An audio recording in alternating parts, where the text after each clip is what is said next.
Yo! Yeah, this is episode 51 of Let's Make a RenegadeX Map.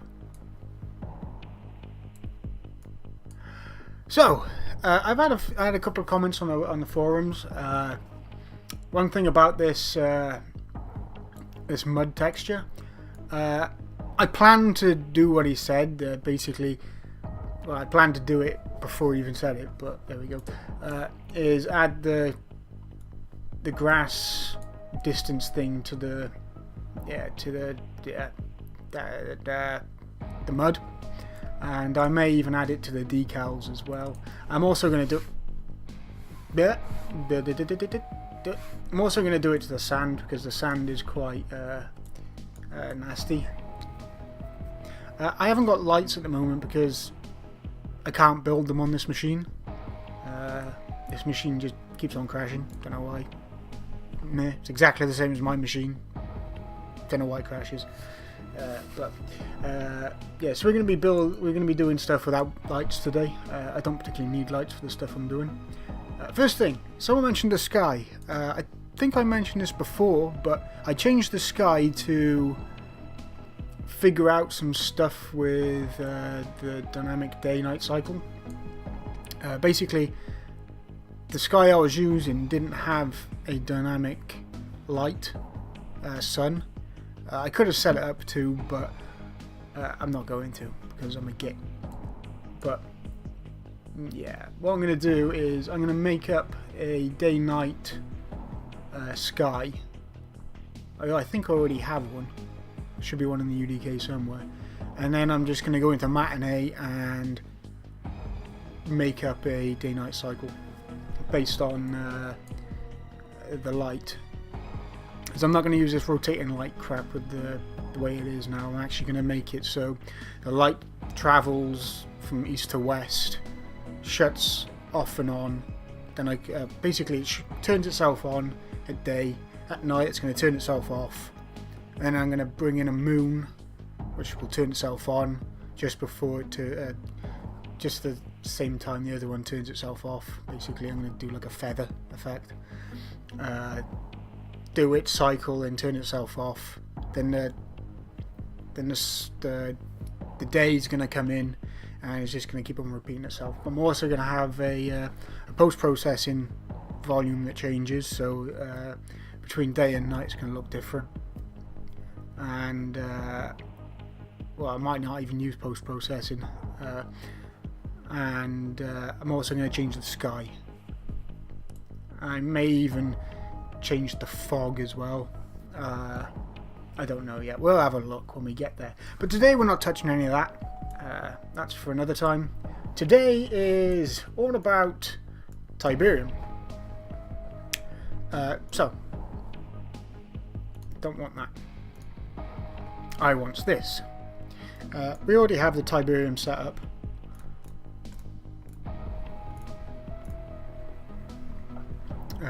It's by here.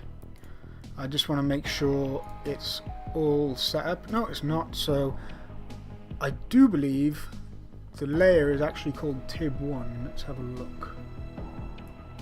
Tib 1. Yes, it is. So let's get the right tool and set this up to Tib 1.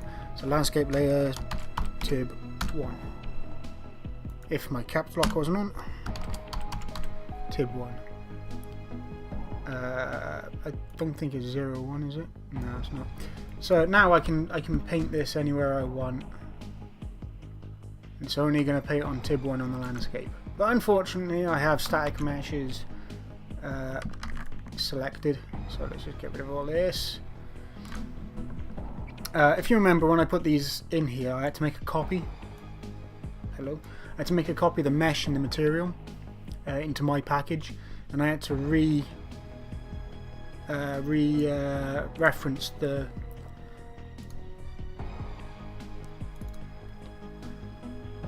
come on, don't be a git. I had to re-reference the material back to the static mesh editor, which is very easy to do. Then I just dump it in here. So in this case I just want to take off all this static mesh and crap, even though I'm going to want to be putting some on. And I just want to draw some in. That's a bit crappy, so let's figure this out. Min offset, max min size 0.5. It's 0.5, and max would be 2. And I don't want to paint a lot.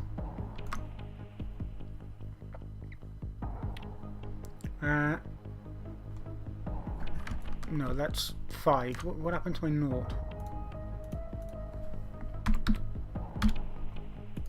Thank you.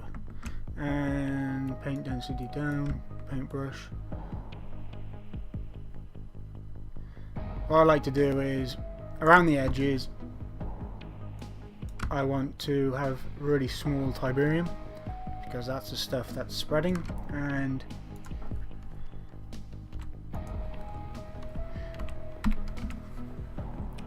in the middle I want bigger Tiberium, and just mix it in.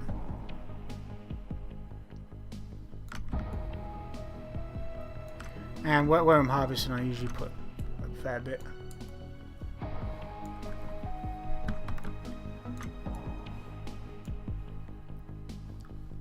Let's see what this looks like lit. Yeah, it's not too bad. Now let's get rid of landscape and add in static mesh so we can actually paint onto here.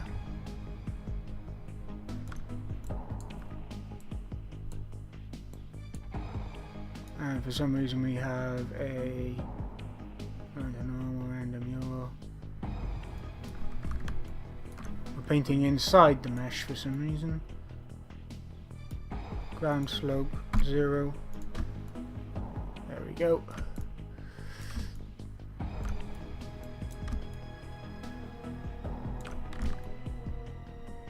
And what I'm going to do is put in some more, an actual static mesh version in here as well. Yeah. Again, I'm going to paint some more on top of here, then have it on. It'll look quite nice. So let's go to the next part over here. So I just want the landscape. This one, I want to do the outsides. Don't want that on for now. I don't want to put too many in here because it's just going to be a pain in the ass for vehicles. Don't forget, whoops, that's the button. These are quite large.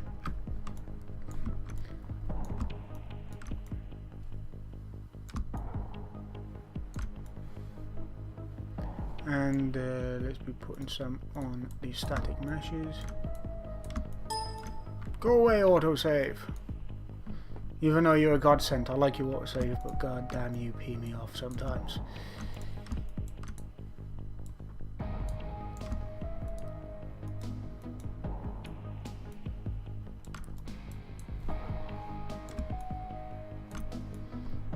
And I'll be bringing down the size of this in a minute, just to put some little bits in. Come down to about 0.5 to 1.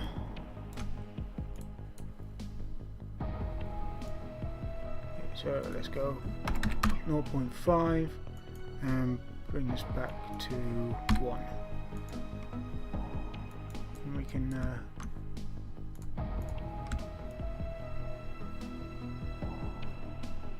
just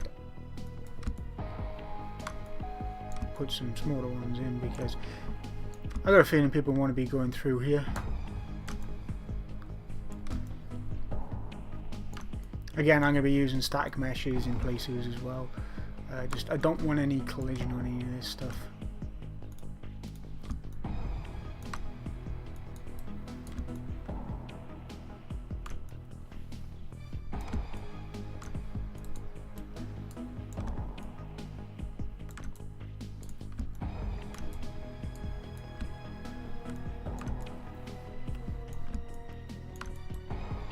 God damn.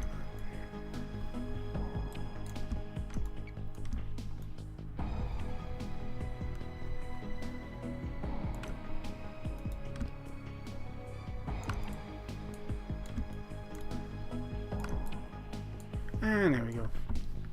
Yeah, let's put a bit more in.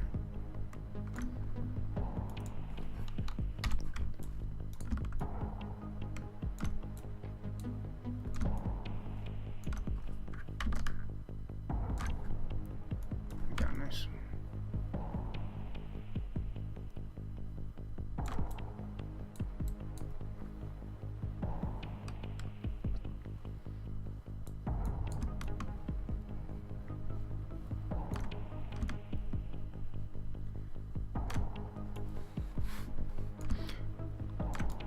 And one last one to do. Usually I would think about taking this off. Usually I'd paint it all in one smack, all the different types, but I just thought I'd show you how to do this the way I do it sometimes with the different sizes. So what did I say this was? 2 and 4. That'll do.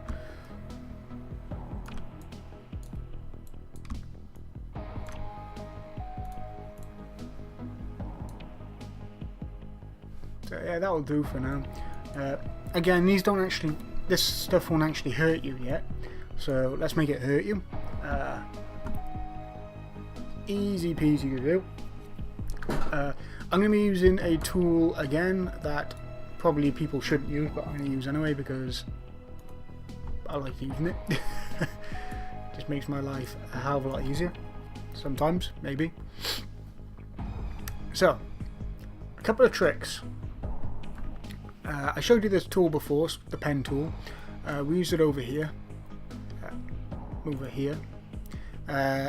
And as we know from using it there, it explodes. It makes a huge mess if you start using concave shapes. The problem with Tiberium volumes, a lot of volumes, is you can't actually visualize them with collision. So what we're going to do is we're going to visualize them using a blocking volume first, and then we're going to convert them to a Tiberium volume after. So click here on the pen tool, or extrude, clay brush shape. So we're just going to go around the volume, Tiberium field ever so slightly. Doesn't have to be neat. Hit apply. I got a feeling we're going to have a problem here, but we'll have a look.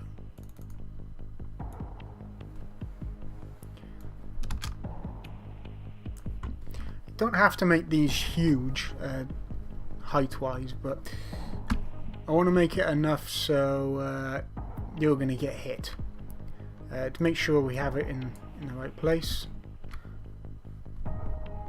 we're going to put it under the map a little bit, so we can see it's under the map a little bit, and then we're just going to drag it up using an uniformed or non-uniformed scaling tool. And now we're just going to use a blocking volume for now. So we have the blocking volume. We can test if it's artifacting, or exploding, making a mess by just showing collision, rigid body.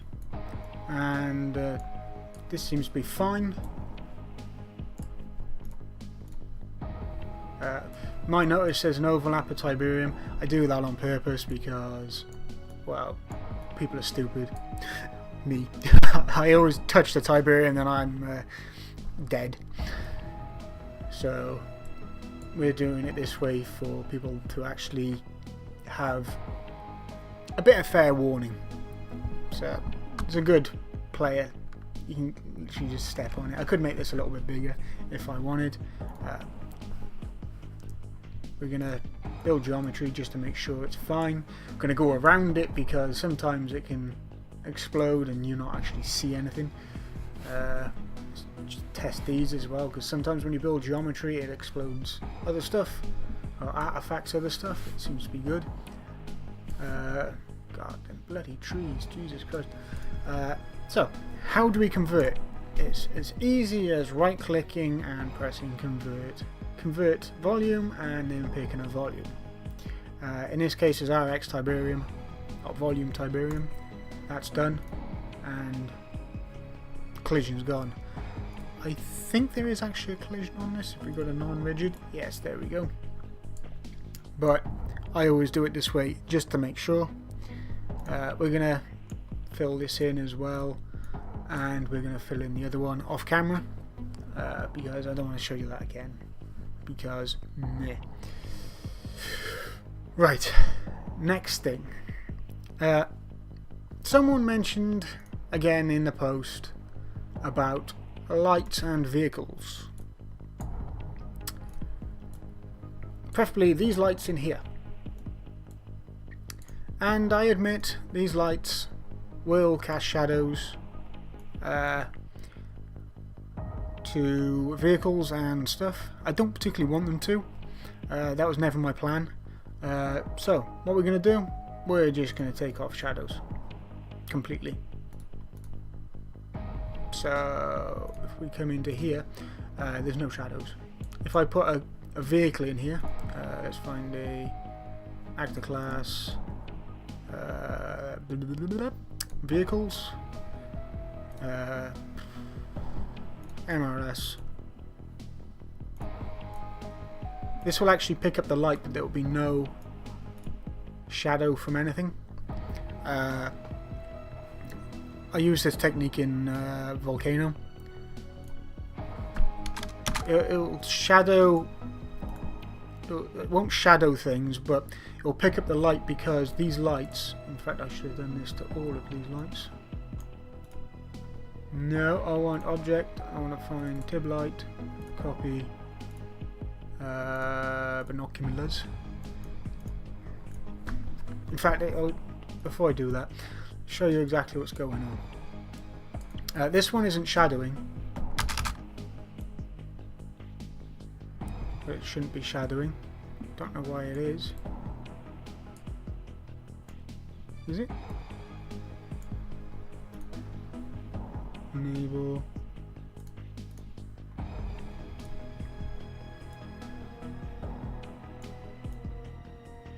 It is shadowing. Why have we got a shadow? No, it isn't. I lied. That must be the shadow from something else.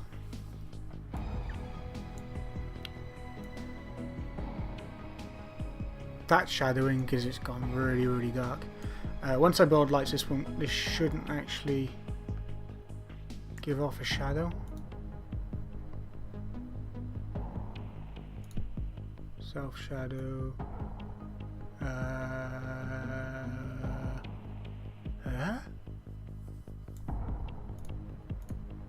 Yeah, that shadow's coming from elsewhere. But if I wanted to not affect any dynamic things like players, vehicles, C4, whatnot, all I got to do is take off this composite dynamic.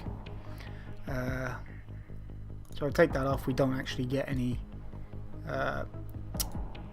light onto dynamic things. So let's change all these up quickly. That's a tag, or is it a layer? It's a layer. So we're just going to go properties on all those, and we're just going to untick all this.